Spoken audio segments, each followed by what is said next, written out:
Julien Arbou, bonjour. Bonjour. Alors samedi prochain à 16h35 précise à Strasbourg et Mulhouse, mais aussi dans toute la France, des milliers de geeks vont s'affronter au cours de la nuit de l'info. C'est bien des geeks dont on parle. Et comment définissez-vous déjà ce nom-là ? Alors les geeks, c'est un programmeur qui aime programmer plus que la théorie de la programmation. Donc il aime la pratique. Alors le défi pour ces fans d'informatique, c'est de créer dans la nuit une application web complète, et c'est un cas quasi réel qui leur est proposé.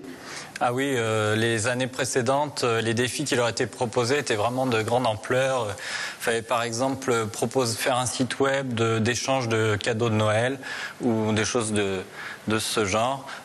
C'est une application réelle à mettre en place en une nuit, donc les participants doivent arriver un peu préparés quand même avec une maquette de ce qu'ils feront, même s'ils ne connaissent pas encore le sujet à l'avance.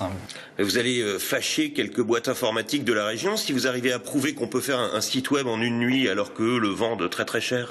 Ah non, bien sûr, le degré d'aboutissement de ce que font les candidats n'est pas au niveau de ce que font les professionnels.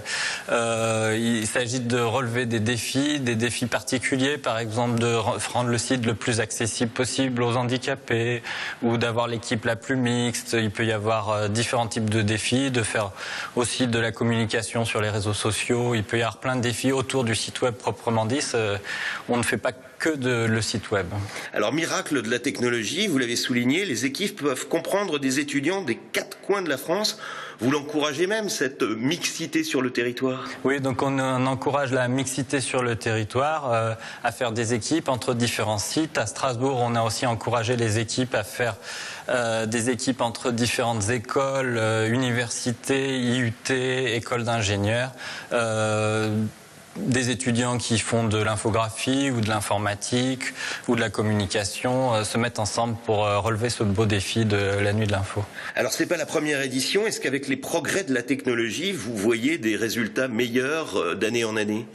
La technologie du web ces dernières années est vraiment passée de l'artisanat. Avant, on employait un artisan qui vous faisait un petit site web. Maintenant, on est en industrie. C'est ce qui permet justement, avec les nouvelles technologies, de monter un site en une nuit qui rivalise avec des sites professionnels. C'est parce qu'on a développé des bibliothèques qui peuvent permettre de faire ça. Donc, Alors, dernier point, les inscriptions pour les étudiants sont closes depuis fort longtemps. Ça a eu un énorme succès. Mais les chefs d'entreprise, par exemple, qui cherchent un futur crack du web peuvent venir à la proclamation des résultats samedi à midi.